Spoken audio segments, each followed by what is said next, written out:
Hello bachcho, let's read the question. The question says study the given figure in which two chambers A and B containing solutions are separated by semi-permeable membrane. In which direction would water movement occur? Question में हमें बोला है कि हमारे पास दो chambers हैं, chamber ए और chamber B. इन दोनों चेम्बर्स के बीच में एक सेमी परमिएबल मेम्ब्रेन है जो इन दोनों चेम्बर्स को सेपरेट करती है. चेम्बर ए में सॉल्यूट्स की परसेंटेज कम है और चेम्बर बी में सॉल्यूट्स की परसेंटेज ज्यादा है. हमसे क्वेश्चन में पूछा है कि जो वाटर मूवमेंट है वो कौन सी डायरेक्शन में होगी. तो सबसे पहले क्या करेंगे, हम इस क्वेश्चन में की कॉन्सेप्ट को समझेंगे. तो इस क्वेश्चन में हमारा की कॉन्सेप्ट होगा ओस्मोसिस. ओस्मोसिस क्या होता है? जब पानी मूव करता है from a region of high water concentration to a region of low water concentration. तो हम इसे क्या लिखेंगे? Movement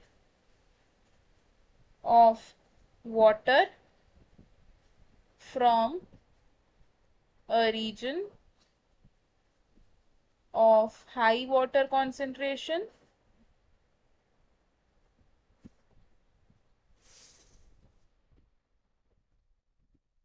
to a region of low water concentration.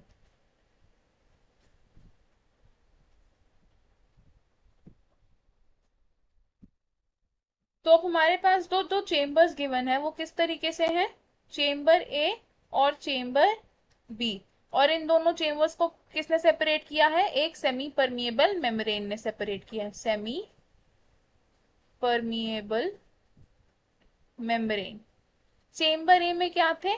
Solutes की परसेंटेज कम थी और चेम्बर बी में सॉल्यूट्स ज्यादा प्रेजेंट थे. तो यहाँ क्या था? High solutes percentage. और चेम्बर ए में क्या था? Less solute percentage. तो ओस्मोसिस के अकॉर्डिंगली वाटर मूवमेंट कहाँ होती है? From a region of high water concentration to a region of low water concentration. तो इन दोनों चेम्बर्स में वाटर कॉन्सेंट्रेशन किसकी ज्यादा है?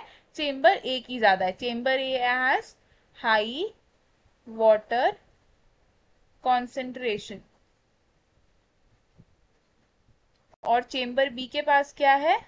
Less water concentration. तो वाटर की मूवमेंट अब कहाँ होगी? From a region of high concentration to low concentration, यानी कि from chamber A to chamber B पानी मूव करेगा. तो हम इसे क्या लिख सकते हैं? Water will move from chamber A to chamber B.